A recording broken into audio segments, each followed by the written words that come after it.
starts now. Happy Wednesday, everybody. It is great to have you with us on our First Floor at 6 streaming. I'm Erin Hartley. And I'm Cerise Cole, along with meteorologist Jared Lansford, Senior Chief Meteorologist Rusty Lord. Social media is all abuzz about the Northern Lights last night. None of us on this couch saw it. We're hoping we can have another chance so we can catch it. I want to so bad. I want to see it. Space weather's a tricky thing. Okay. It was stronger than expected last night, and I think it caught a lot of people by surprise, and it ended up being a great surprise.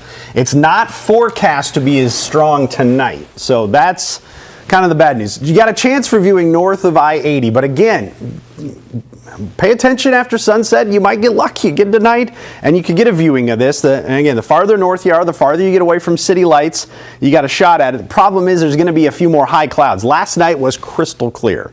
Tonight, you got some high clouds that'll be drifting through that could get in the way from time to time. And you can see how those stream in, and those can be just enough to cause some problems. So first alert to that. It's possible, but not a slam dunk. 32 degrees with some calm wind out there right now. Got a little fog trying to show up in some spots, but so far hasn't been a huge issue. Look at the wide range of numbers. I'm starting to wonder if this one near Crescent and Honey Creek might be broken. It hasn't fallen much, but a little higher in elevation where that one is, so that could be the difference here on a very still morning. 32 Omaha, 39 in Council Bluffs right now. And a wider view shows there's cooler 20s in the valleys of the Les Hills on the Iowa side. Again, it could vary a lot as you're driving up and down through the roads there, especially with the school buses out in full force, picking up the kids here in the next hour. High clouds trying to move in. Not much out there right now, but we'll get more of those. Light winds, not expected to be a huge deal. Could have a few gusts up to around 10 miles per hour out of the northwest. I don't think it's going to be a huge problem, though. So no Clark Griswold moments again today. You got Wednesday, Thursday, and Friday looking pretty good if you want to put up the Christmas lights. A lot of people in my neighborhood got those up yesterday, and there's plenty more opportunities if you have a little FOMO with those. So we're going to see how it goes over the course of the day today, but I think 40 degrees by 9, well into the 50s by noon. And we're looking at 60s this afternoon. There's those high clouds moving in. They'll vary in thickness from time to time. Still enough sunshine to get through those and warm us up. By 5, we're down to 55.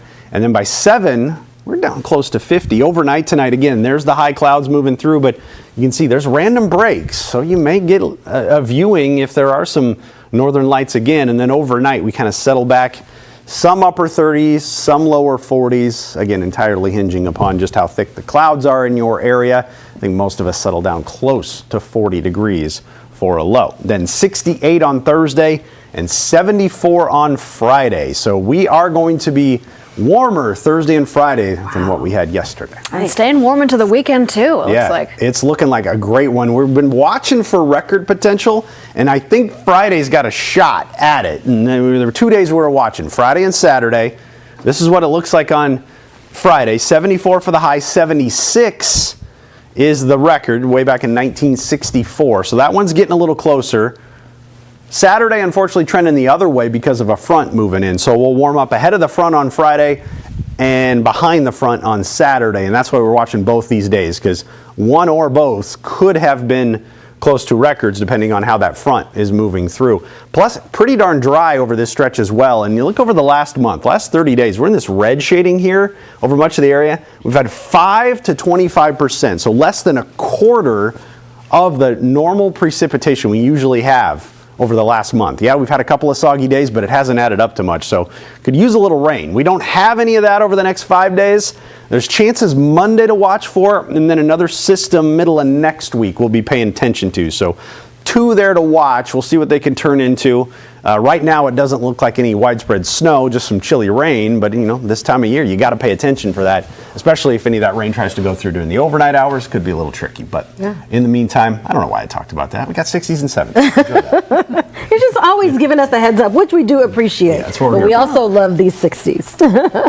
All right, turning to traffic, some big changes going to hit 72nd Street today. You know, we've been given the first alert here for a little while, but we're going to look at these changes at 72nd and L, and we're already seeing some of them affect traffic this morning. Let's take a look at L Street as you're heading east-west through that intersection.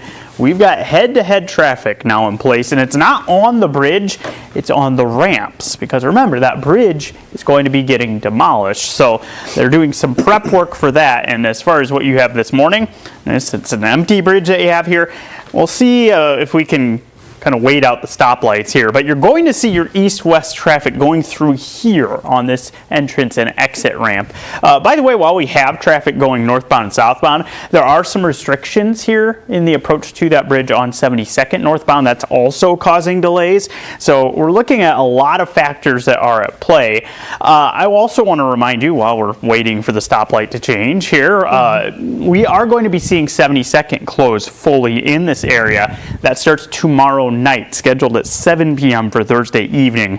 So you'll have to avoid 72nd in that stretch. You can use it this morning though, and as you do so, here we're getting the light to change. There we go. So there's where our eastbound, westbound traffic is in place. It's on that ramp, and that's part of the reason why you're looking at some of the delays that we have. Here's what I mean.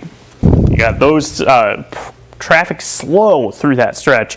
We're just continuing to add on traffic, so it'll likely get slower as you head through here. So this is going to be in place through next fall. We've got about a year of this, so maybe start thinking alternate routes. You could use Q for part of that if you're heading maybe eastbound.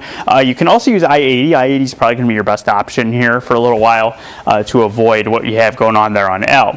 Now, I mentioned the lane restrictions on 72nd. That's backed up all the way to Q at this point, and we could see those restrictions build as well. So this is going to be a mess, and it's easily our biggest issue as we're starting things off this morning. You can see a couple spots where we're seeing minor delays, but nothing that's really going to be a big impact to you. It's all about that 72nd and L being our problem. Now, that's the bad aspect. We're going to talk in just a little bit more about some good developments that we've seen for long-term construction. You want to stick around because this is something you want to hear. No, we want to hear the good too, Jared. Thank you.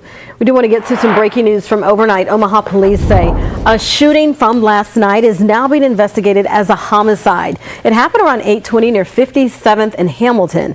On scene, officers found a male who had been shot. He was rushed to the hospital where he was pronounced dead. Detectives are investigating whether robbery was a factor in the shooting at all. So far, no arrests have been made. Happening today, the man accused of murdering a Nebraska priest will be sentenced. Keir Williams pleaded guilty to 4 counts of first-degree murder. He faces up to life in prison. Father Stephen Gutskill died after deputies found him stabbed in December of 2023. Authorities say he had been stabbed in the face and twice in the back before making the call to 911 himself. New this morning, Omaha police need your help in identifying the suspect and the car in these photos. OPD says a stick welder valued at $8,000 was stolen from an industrial area last month. The car is a 2008 Toyota Sienna with a license plate number of TNE 585. If you know anything about this, call Omaha Crime Stoppers. That number is 402-444-STOP. Well, still ahead this morning, celebrating Veterans Day through service. Find out how one local restaurant is honoring our heroes, plus a closer look at weather and forecast when we come back.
Welcome back, everybody. The time is now 7:12 on this Wednesday morning. Yes, it's a chilly start. It's almost the middle of November, but oh my goodness, we're in for beautiful weather. That's the thing. You just got it. Tough to dress for these type of days. And my wife asked me, what does Charlotte need to wear out the door? I was like, everything. Yeah. You need something for the cold in the morning, and then it's beautiful in the afternoon. You got a great day on the way. A little bit of light fog out the door this morning in some of the valleys. Not too bad, but wherever the temperature is dipped, like it has at Epley, down to 32, you got a little bit of light fog out there. So watch for that. We're going to remedy that quickly, and this will be the last morning I think we get close to 32 for a while. Notice we don't get anything nearly that cold until maybe Tuesday of next week. So some mild mornings on the way, and no chance of a freeze or a hard freeze at all. High clouds moving through. Once in a while, light wind. Those high clouds will try to drift in today. There's your wind gusts. No worse than about 10 miles per hour out of the northwest today. So that's going to take us up to 63 for the high by 3 o'clock. And then we fall down. I think we'll float around a little bit tonight, bouncing around between the upper 30s and the lower 40s, all because of the high clouds that are moving in. So we won't get thick cloud cover all night, but it'll change a lot, and our temperature will change along with that. 74 for the high on Friday. That's the day to watch. Over 20 degrees above average by the time we get there, and that's the day that could threaten a record. 74 degrees is in the forecast. 76 is the record high, set back in 1964. Saturday had potential. Looks like the front's moving through a little quicker, so that puts all the warmth on Friday. And then we cool off a little bit Saturday, but still, we take that any day. 68 Thursday, 74 on Friday, 68 by Saturday, and then cooling off into the 50s by Sunday with a little bit of a breeze on Saturday, but overall, pretty dry stretch of weather on the way over the next 5 days. All right, and then heading into the weekend and beyond, are we going to get any more chances for rain, or does the sunshine kind of stick around? Well, the pattern does look like it's going to start to change up a little bit. So the tranquil weather we get through the weekend, well, it does come to an end on Monday. I think there's some rain chances there in a system for the middle of the week, and you can kind of see how those would roll through. We had a Saturday and Sunday rain chance earlier on this week. That has really dwindled. So now we watch for the next one to roll in, and that would be sometime on Monday with some rain chances, nothing all that widespread. Perhaps more Wednesday into Thursday. That's this little system here. And you can see every once in a while you get a little snow on the cold side of these. So these could get a little tricky next week. We'll watch it and see what it turns into. But overall, next week and a little bit beyond that, give us a wetter than average pattern through the middle of the country. So things starting to pick up a little bit with a little more activity aside from the tranquil weather that we've had. It still looks like it'll end up being a little warmer than average, but average is getting closer and closer to 50 this time of year. So we're talking a lot of highs in the 50s, maybe a couple of 60s, and we'll enjoy the 70s while we have them. Yeah, that sounds like a good plan. All right, speaking of good, you shared the not so great news with us about the traffic earlier, but you actually have some good news. You know, you take the good, you take the bad, you take them both. There you have the facts of your commute. I love it. Let's take a look at the good side of things. And it's I-80 as you're heading westbound. This has been a headache for drivers all the way back to the spring as we've had some construction work that's been happening here. But you may notice as you're looking through here, all the lanes are now open as you get past 680, go towards Giles, and all the way toward 144th. Now, I haven't confirmed fully that we are looking at all lanes on the ramps and everything looking like they're open, but it does seem like we're moving along pretty well. So that is something very encouraging for anyone who uses that stretch of roadway, and you can see no delays in sight in that stretch. Now, I want to remind you, things aren't all great out there. We do have our situation with 72nd and L, and just continuing to build delays both westbound, eastbound as you're heading through that stretch. Remember, that's head-to-head traffic all the way through next fall, so we'll have this around for quite some time. 72nd itself also slow in both directions this morning, so it's going to be something that you have to deal with over the next several weeks and really into next year likely as this project continues to unfold with that interchange getting redone. As a reminder, 72nd does fully close tomorrow evening. I want to make sure you're aware of that. That is scheduled for 7 p.m. and that's for the beginning of the demolition of that bridge. You'll need to use 84th as an alternate route, 60th perhaps, as we make our way through the rest of this week and into next week. It's Tuesday when we're looking at that scheduled to reopen. So that'll be something I'm monitoring closely over the next few weeks. Mostly moving along pretty well elsewhere in the metro, starting to get our usual delays on eastbound Dodge around 144th, but mostly, aside from 72nd and L, a pretty smooth start to our commute. Do want to mention this real quick, though. If you're just outside of the metro, we do have this crash on I-880 westbound, and that is as you're approaching I-29. That's on the left shoulder, so watch for that if you're heading westbound toward I-29, right around that viewing area. That's just off to the side, but mostly pretty good this morning. Like to see green, Jared. Thank you. Happening tonight, Valley City Council will meet for the first time since last week's recall election. Mayor Cindy Grove and Council President John Batcher both recalled. The city attorney also expected to formally submit his resignation later on tonight. That meeting is at 7. The city typically streams its city council meetings up on YouTube. Well, happening today, some big steps for the Boys Town National Research Hospital. A groundbreaking is planned for a $300 million, 254,000 square foot expansion project on its west campus. Boys Town officials say the project will unite researchers and physicians all under one roof. Well, celebrating Veterans Day through service to others, that's the mission of one Papillion restaurant owner. That's right. Michelle Alfaro, owner of Sauce by Alfaro, invited people to get out some food. Veterans, military families, the elderly, and single parents all invited. That comes after the shutdown had disrupted paychecks and food assistance for families all over. Michelle says it's about serving those who have served us. It's extra important because people that have served this country, for us to be able to do and say what we do already, what a great way to honor them for their sacrifice is to be able to sacrifice our food and energy and everything to bless them the way that they've blessed us. Michelle says as long as she receives donations from the community, she'll keep making these free meals. I just checked her Facebook page. She said over 400 tummies were filled yesterday through that effort. So everybody can do something. That's awesome. All right, coming up, one ensemble of bagpipers is paying homage to a legendary rock band. And they're breaking a world record while doing so. Find out more when we come back.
Incredible views last night in the sky. Now, if you were able to get away from the city lights, you saw quite the show. So here's some of the photos of the Northern Lights sent by First Alert 6 viewers. Isn't this beautiful? These pictures were taken near Elkhorn.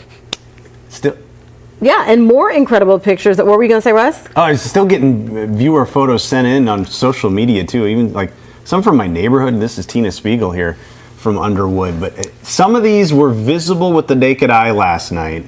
Some of them you do the long exposure on your camera, do special settings, and you can get some of these vivid colors. But the fact that it got this far south, I know. I think people as far south. I saw Oklahoma. Yeah, listen, this is Anito, Iowa from Rick Taylor, but according to NOAA, the lights could be seen in as many as 21 states across the country, and that's huge. Amazing. It is possible again tonight. Okay.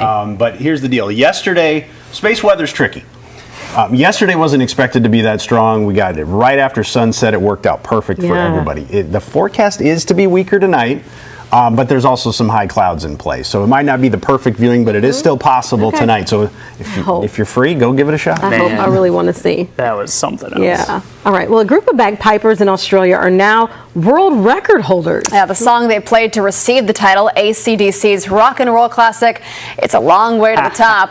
374 bagpipers gathered for the Great Melbourne Bagpipe Bash, beating the previous record of 333 pipers in Bulgaria back in 2012. Thousands of people were there, many wearing AC/DC shirts. Other songs played by the group include Happy Birthday and Amazing Grace. The oldest piper was 98 years old. Look at that. Would we owe AC/DC money if we played it? Yeah, we can't play it. I can sing what. Amazing Grace if you want. What were you going to say, Jared? There's not a lot of popular songs that include the bagpipe. That's a good choice, though, because it's very prominent in that song. Smart. That's a very good point. That does work out well. All right.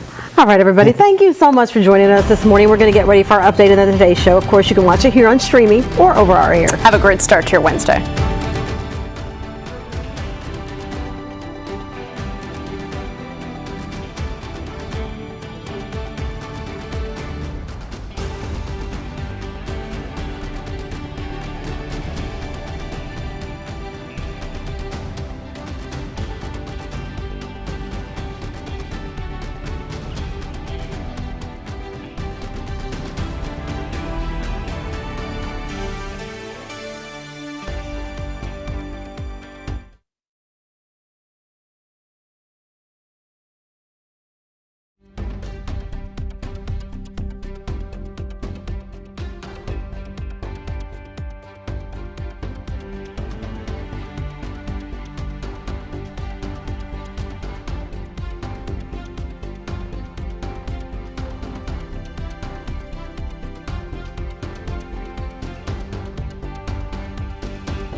Live from WOWT, First Alert 6 starts now.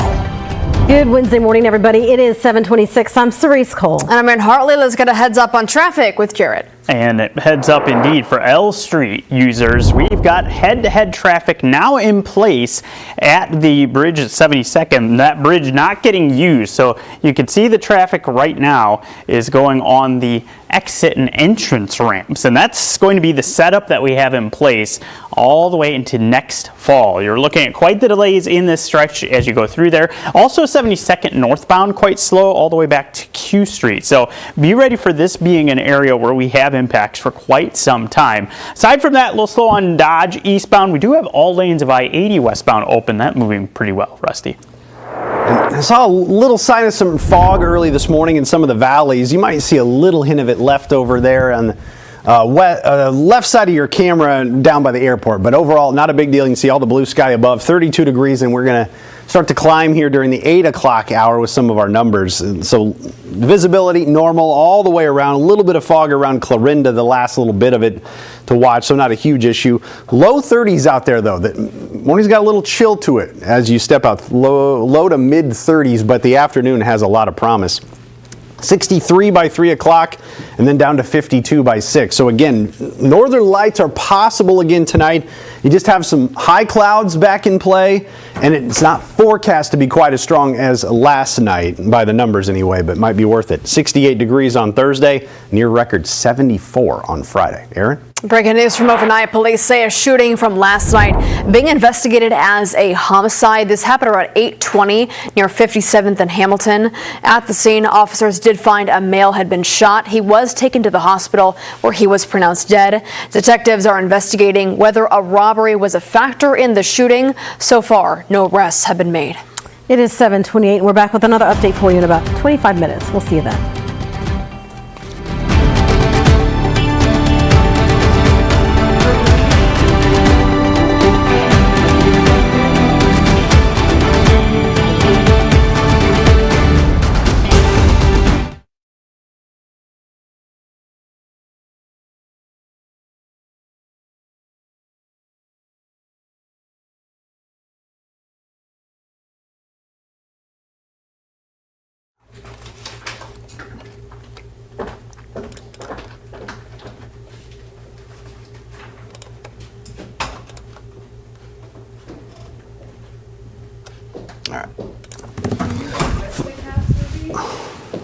There's some like pretty